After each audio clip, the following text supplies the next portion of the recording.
Le stage UNFP, c'est tout d'abord une aventure humaine. C'est du plaisir, une expérience et surtout, je pense que c'est reprendre, te libérer. C'est un club, c'est une équipe, c'est une aventure humaine et c'est vraiment bien. Le stage UNFP, c'est incroyable. Si l'incertitude des droits télé a frappé de plein fouet le football français, le rendez-vous immanquable de l'été pour les joueurs professionnels en fin de contrat a quant à lui bien eu lieu. Créé en 1990, le stage de l'Union Syndicat des footballeurs professionnels fait désormais partie intégrante du paysage footballistique français avec un objectif, tout mettre en œuvre pour permettre aux joueurs de retrouver au plus vite un nouveau challenge. Pour cette 34e édition, ce sont près de 50 joueurs répartis en deux groupes qui ont rejoint l'UNFP FC pour une durée de 6 semaines du 24 juin au 8 août prochain. Une cuvée 2024-2025 de haut vol puisque d'anciens joueurs de Ligue 1 tels que Nicolas Bénézé, Vincent Cosiello mais aussi Florentin Pogba ou encore Cheikh Ndoye y ont participé.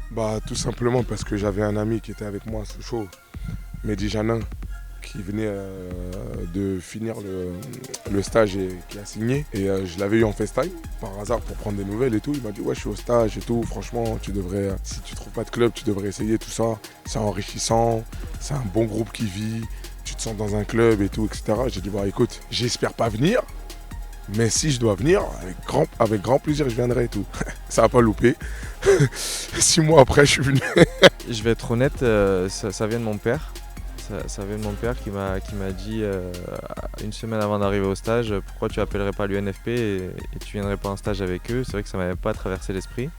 Et c'est ce que j'ai fait, j'ai appelé direct Bobo et je lui ai demandé si c'était possible de venir, donc j'ai dû remplir des papiers et j'ai été dans la liste et j'en suis vraiment content. Il faut toujours écouter les conseils de ses parents et parce que je regrette pas du tout mon choix. Alors le fait que déjà je sois en fin de contrat, j'ai fini le championnat assez tôt, donc je suis parti en vacances, je suis revenu et je m'entraînais seul ou parfois avec mon préparateur physique, mais je me suis dit que ça remplace jamais une vie de groupe. Et ce que l'UNFP nous propose, c'est magnifique parce que ici on est comme un club. Et donc voilà, je me suis dit je vais venir me préparer ici. Ils ont tout mis à notre disposition. Pour s'inscrire, rien de plus simple, être adhérent à l'UNFP et s'y prendre tôt. Car depuis plusieurs années, le stage est victime de son succès. Comme tous les ans, on prépare le stage déjà au mois d'octobre. On regarde un petit peu ce qu'on va mettre en place. L'idée, c'est de prévenir les joueurs qu'il y a un stage qui se prépare pour le mois de juin. Donc les DR, les délégués régionaux, passent dans les clubs à partir du mois de février, mars, avril. Proposent aux joueurs l'inscription. De cette inscription, les joueurs font ou font pas. On prend les joueurs qui sont déjà de niveau joueurs de Ligue 1, Ligue 2, National Pro. Voilà, ça c'est les joueurs qu'on vise à la base et puis après, suivant le nombre de joueurs qui sont inscrits, comme je l'ai expliqué juste avant, on peut aller sur des fédéraux. Actuellement, je pense qu'on doit être, j'ai pas les chiffres exacts, mais on est toujours sur des mêmes barèmes, 300. Après on diminue, on va être à 200 pour arriver peut-être à la fin à une cinquantaine de joueurs en fin de contrat. Si certains ont pu être réticents à l'idée de rejoindre le projet, la majorité, si ce n'est tous, ont rapidement changé d'avis une fois y avoir mis les pieds. L'odeur du vestiaire, le goût de l'effort solidaire, les joies du travail collectif, l'adrénaline qui accompagne les matchs, la joie de la victoire, la haine de la défaite, ce sont toutes ces émotions que les joueurs retrouvent en intégrant cette structure professionnelle. Entouré par un staff conséquent et compétent, le tout avec des infrastructures dignes des plus grands clubs professionnels, toutes les conditions sont réunies pour que les joueurs puissent retrouver un challenge très vite. C'est vrai qu'ici on a tout ce qu'il faut pour réussir. C'est exactement comme un club pro en fait, c'est comme si on était dans un club pro avec d'autres ambitions et d'autres perspectives, mais pour moi c'est comme si j'étais dans un club pro avec des meilleures structures que certains clubs. Je suis comme à la maison, j'ai envie de dire, tout se passe bien, c'est comme si vraiment j'étais dans un club. Si franchement tu changes le nom, c'est comme si tu étais dans un club, il n'y a aucune différence. Tu te sens vraiment chez toi et tout se passe comme prévu, j'ai rien à dire, vraiment tout est dans le vert. Ce que l'UNFP nous propose, c'est de très haut niveau. Franchement, c'est incroyable. Ici, on a un staff, il y a au moins 15 personnes dans le staff, on a même un prépa mental qui est là tout le temps avec nous. On a des kinés qui sont à disposition, un masseur, un staff qui est incroyable. Et le groupe, les gars, sont top. Vraiment, je me régale. Si c'était un club, je ne bougerais pas. Malgré tout, je pense qu'on a un staff qui est digne d'une équipe de Ligue 1 avec un préparateur physique, un coach des gardiens, un coach adjoint. Et puis les installations qui nous sont mises à disposition sont aussi top. Je pense qu'il y a pas mal de clubs pro qui font des camps dans des situations moins bien que ça. L'objectif, ça a toujours été le même, c'est de préparer les joueurs, d'avoir des conditions de travail comme dans un club.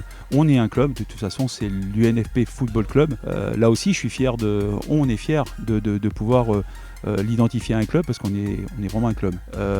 Après de les préparer pour aller faire un essai ou pour signer directement dans un club. Bien plus qu'un stage, c'est devenu un club, l'UNFP Football Club. Au programme de ces 6 semaines de préparation intense, 7 matchs amicaux, l'occasion pour les joueurs qui ont un temps de jeu égal de se montrer au grand jour. Preuve que le groupe est de qualité et vit bien, l'UNFP a présenté un joli bilan, 2 victoires face à Orléans et face à Troyes, 2 matchs nuls contre Versailles et Metz et une défaite face à Valenciennes. On l'a vu hier, même si on sait que c'est pas évident, les matchs sont assez dur, mais on arrive à en tirer le maximum, on arrive à faire des bons résultats. Donc ça prouve que le groupe il vit bien et qu'on est très content d'être là les uns pour les autres. Il y a une cohésion de groupe qui est maximale.